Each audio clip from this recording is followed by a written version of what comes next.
Welcome to study campus classes. তোমাদের আজকে এই বিপিএসসি 4.0 পরীক্ষা নিয়ে কিছু আলোচনা নিয়ে এসেছি, যে ডোমিসাইল আদৌ উঠবে কি উঠবে না, যেটা পাটনা হাইকোর্টে কেস গেছে। তার সাথে সাথে যে সেপ্টেম্বরের 22 তারিখে যে পরীক্ষা হওয়ার আছে, তার আগে জুনে তাদের সেখানকার ছাত্র নেতারা আন্দোলন করার ছিল, সেটার ব্যাপারটা কি হলো, আর পরীক্ষা কীরকম হবে না হবে তার ডিসকাশনে আজকে আমি তোমাদের এসছি। একটা একটা করে যাচ্ছি। প্রথমত যাই যে ডোমিসাইল, এই যে ডোমিসাইল আমাদের লাগানোর পর আমরা 15 থেকে 16%, মানে 15 সামথিং পার্সেন্টেজে আমরা পাচ্ছিলাম, মানে 100টা সিটে 15 মানে 15.5টা ধরো পাচ্ছিলাম। তো এটা নিয়ে হাইকোর্টে কেস হয়েছে, তোমরা জানো, এর আগে আমি ভিডিওতে দিয়েছিলাম, এবং সেই কেসে তোমরা এটাও দেখেছিলে যে এটার দাবি করা হচ্ছে যে বিহারের ছাত্রদের বা ছাত্রীদের তারা সেই স্কুলে পড়ার জন্য যে ছাড়টা পাচ্ছে সেটা সংবিধানের বিপক্ষে যাচ্ছে, মানে সংবিধান সেটা বলে না। কারণ আমরা জানি 15 নম্বর আর্টিকেল, আমি তোমাদেরকে বলতে পারি যে সেখানে 5টা গ্রাউন্ড আছে: place, race, sex, place of birth. এই যে প্লেস অফ বার্থটা আছে, মানে কি প্লেস অফ বার্থ মানে হচ্ছে কি জন্মের স্থান। জন্মের স্থান কাউকে অজুহাত দিয়ে কাউকে তুমি বঞ্চিত করতে পারো না। তাহলে 15 নম্বর আর্টিকেলটা তো আমাদের ভায়োলেট হচ্ছে। এবং তোমরা যদি জানো, এর আগে টিআরই পয়েন্ট মানে যখন 2.0 পরে এই ডোমিসাইল নিয়ে যখন হওয়ার কথা চাইছিল, মানে ডোমিসাইলের জন্য আন্দোলন করছিল, তখন ওখানকার চেয়ারম্যান এই 15 নম্বর আর্টিকেলটা কিন্তু উল্লেখ করেছিল যে এই 15 নম্বর আর্টিকেলটা ভায়োলেট হবে, আমরা করব না। পরবর্তীতে সরকার হয়তো চেয়েছে বলে ডোমিসাইলটা নিয়ে এসছে, তো সেই জিনিসটা কোর্টে গেছে। তো কোর্টে কি করবে সেটা তো বলা যাবে না, কোর্টে কি রায় হবে। অনেকজন জিজ্ঞেস করছে, স্যার ডোমিসাইলটা কি আদৌ উঠবে? আমার যেটা মনে হয় এটা বলা যাবে না। প্রথমত রাজ্য সরকারের কাছে অনেক রকম মানে প্রভিন্স আছে যে ওরা এদিক ওদিক দিয়ে ওটাকে বলতে পারে। যেমন ওরা, তোমরা শুনেছো, সেদিনই বলেছিল যে আমরা কোনো রকম এদেরকে রিজার্ভেশন দিচ্ছি না, এরা বিহারে বোর্ডে পড়ার একটা আমরা সাবসিডি দিচ্ছি, আর কিছু না। তো এইরকম অনেক কিছু রাস্তা আছে। তো জানি না যদি হাইকোর্ট যদি ওই রকম পদক্ষেপ নেয়, কিন্তু আমার মনে হয়, আমার ব্যক্তিগত যদি আমি মনে করি, তাহলে ডোমিসাইল ওঠার চান্সটা কম আছে।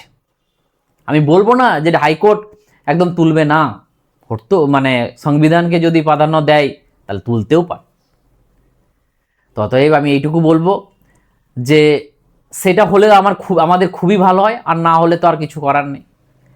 এবার বিহারে যে ছাত্রনেতা দিলীপ কুমার, তোমরা নাম শুনেছ, সে একজন বড় ধরনের লিডার, এবং তারা বলেছিল যে 16ই ফেব্রুয়ারি আমরা কিন্তু আন্দোলন করব যদি নোটিফিকেশন না বের হয়। তার সাথে সাথে কিন্তু ওরা এটা ওটা খবর দিয়ে দিয়েছে, পরে ক্যালেন্ডারও দিয়ে দিল। তো এই দিলীপ কুমারের বক্তব্য হলো এখন যে এখন বিহার বোর্ডের পরীক্ষা চলছে, এখন আন্দোলন করা যাবে না। কারণ আন্দোলন করলে ওরা আরও এখন এই নোটিফিকেশনটা যে একটা দিয়েছে সেটাও আর থাকবে না।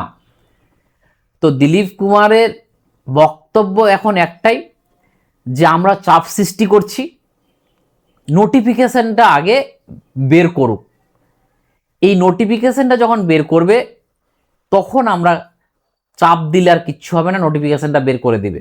এবার নোটিফিকেশনটা বের করার পর কিন্তু আমরা চাপ দেব কিসের? পরীক্ষা যেন হয়, তাড়াতাড়ি হয়, এটার জন্য। তো সব থেকে যদি একটা কথা মানে বলা যায়, যে এই পরীক্ষা কিন্তু সেপ্টেম্বরের আগে আসবে না।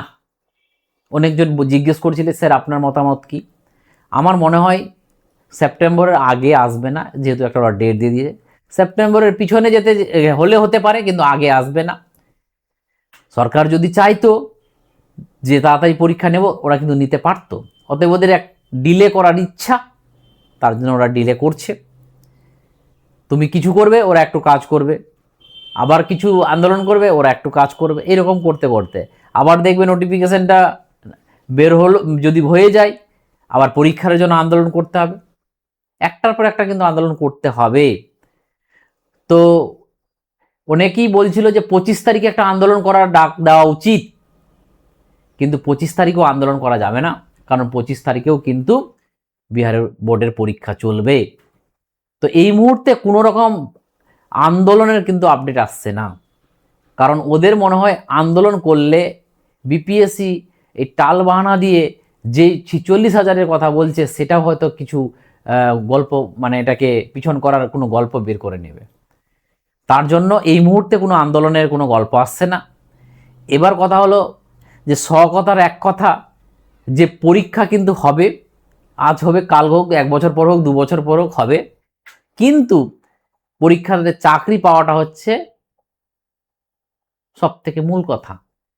তো চাকরি পাওয়ার জন্য আমি এইটুকু বলবো, ওয়েস্ট বেঙ্গলের যে সাবজেক্টই থাকুক না কেন, তোমাদের সাবজেক্টে মোটামুটি তোমরা ভালো পাবে, এইটুকু আমার ভরসা আছে।